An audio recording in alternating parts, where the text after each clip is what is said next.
Fiéis de todo mundo celebraram na última terça-feira, 31 de outubro, os 500 anos da Reforma Protestante. Aqui na região, o Instituto de Ciências Humanas e Sociais da UFOP realizou um evento que discutiu o tema do ponto de vista histórico, político e cultural. Durante o evento, também houve o lançamento do livro Santos Fortes, Raízes do Sagrado no Brasil, do professor Luiz Estevam de Oliveira Fernandes, aqui da UFOP, e do historiador e professor da Unicamp, Leandro Carnal. E é com eles que eu converso agora. Professores, obrigado por receber a nossa equipe. Nós que agradecemos. É um prazer estar aqui.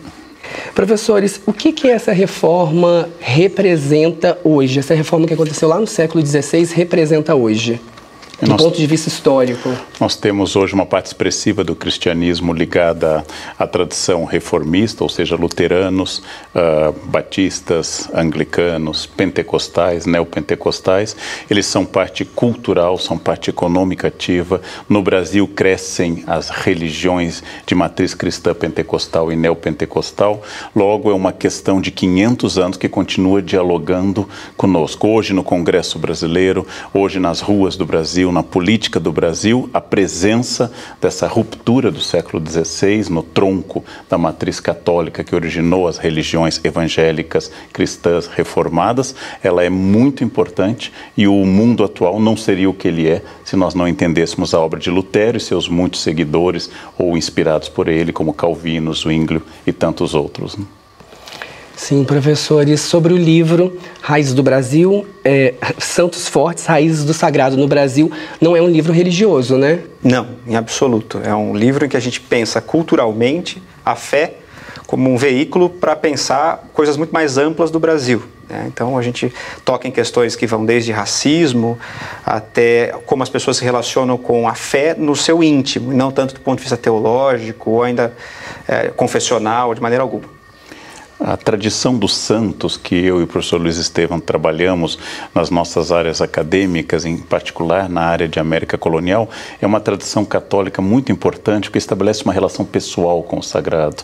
Os santos da sua devoção, São Cristóvão, São Benedito, Nossa Senhora da Conceição Aparecida, estão no seu oratório em casa, estão em imagens, seu dia é comemorado, sua festa representa a identidade. Então o livro é sobre religião, é sobre religiosidade, mas não é um livro sobre ou necessário para a fé das pessoas, e sim para a compreensão dessa fé que é constitutiva do Brasil. Independente se você é ateu, católico, protestante, judeu, islâmico, a presença dos santos denomina lugares, Cabo de Santo Agostinho, na terra de Santa Cruz e assim por diante, denomina festas, afinal é feriado o dia de Nossa Senhora da Conceição Aparecida, denomina pessoas no Brasil, das milhares de Marias do Rosário, de Marias de Salete, e denomina também uma capacidade brasileira de relação muito antropológica, que inclusive pressiona o santo, coloca Santo Antônio de ponta cabeça, tira o menino de Santo Antônio, pune, faz promessas,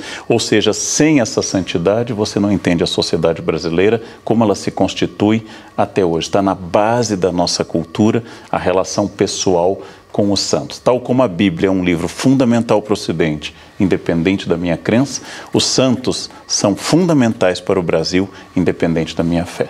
Não só o brasileiro pune o santo, quando ele consegue a graça, aí ele agrada o santo, ele promove o santo no altar, ele vai para um local mais interessante da casa, e a gente também aborda no livro santos que não são santos oficiais. São santos que não precisaram passar pelo crivo da igreja para se tornarem santos, mas já são santos de devoção de muita gente, como por exemplo o caso do fenômeno do Padrinho Cício. Sim, vocês falam de 10 santos no livro, né? São 10 capítulos, na verdade a gente fala de muitos santos. Que, por exemplo, um dos capítulos tem 2 santos, que denominam 2 santos ali num capítulo só. Então, originalmente são 11 santos a serem abordados, sendo que um deles aborda santos fora do altar. Então, nós falamos no livro, não tenho a menor ideia, mas pelo menos de uns 30 santos, e damos atenção a 9 ou 10 com mais vagar. São os mais populares? Seriam os mais que o povo brasileiro tem mais empatia? A maioria dos mais populares, como por exemplo São Jorge, Santa Bárbara, São Longuinho, Santo Expedito, São Judas Tadeu, são santos muito populares, como São Francisco de Assis, são santos muito populares. Há santos, como lembrou o professor Luiz Estevam, que não foram oficializados pela Igreja, como o Padre Cícero, e há santos que poderiam estar, que também são santos de devoção, mas o livro tem sempre um limite. Nosso objetivo não era fazer um inventário de todos os santos, isso implicaria uma obra de muitos volumes, mas tentar, através desse recorte, com muitos dos santos importantes, fazer um panorama, um raio-x da fé brasileira, da fé de matriz católica e popular brasileira. Hoje em dia, isto é uma questão cultural central para eu entender como funciona o povo desse país. Sim, vocês trazem também histórias curiosas de alguns santos. Eu queria que vocês destacassem uma aqui, pelo menos, para a gente. Curiosa? Bom, várias histórias de santos são curiosas. Mas, por exemplo, a gente aborda santos que têm existência quase fantasmagórica, pouco documentada, mas que estão no dia a dia das pessoas, como ele falou do São Longuinho, né? São Longuinho é um santo para o qual você dá 3 pulinhos quando você encontra alguma coisa. Não é um santo que você vai invocar se você está precisando ser operado de uma doença grave, mas é um santo do dia a dia. Então também a gente pensa santos em que essa devoção são para causas urgentes, causas terríveis, até santos como São Brás. Desafoga esse rapaz, como a gente diz no livro, se fosse uma menina, a rima ficaria mais difícil, né?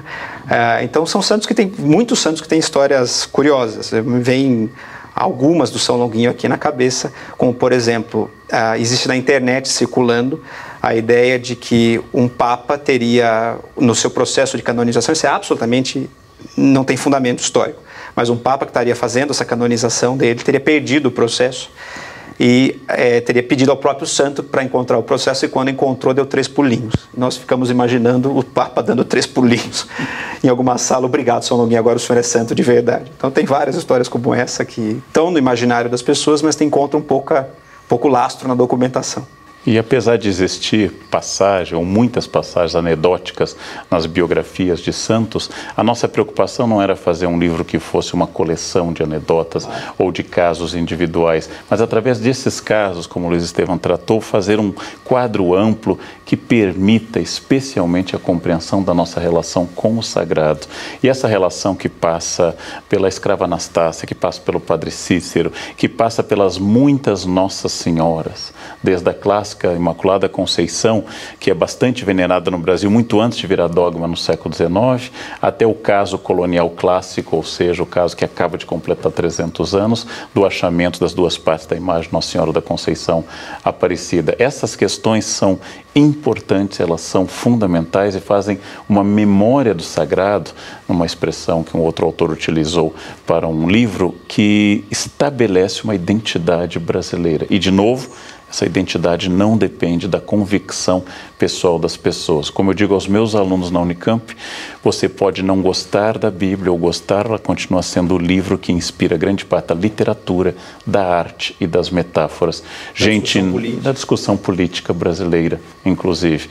Então, se eu não gosto da Bíblia, eu não entendo o livro Esaú e Jacó, de Machado de Assis, não entendo a Divina Comédia de Dante, não entendo o Paraíso Perdido de Milton, não entendo sequer as expressões Tão Velho Quanto Matusalém, Paciência de Jó e assim por diante. Ou seja, esse é um livro formador, como são as Confissões de Santo Agostinho, como é o livro de Adam Smith, são livros formadores da cultura, não depende da minha posição. Eu não gosto do capitalismo. Adam Smith continua sendo fundamental para entender o pensamento ocidental.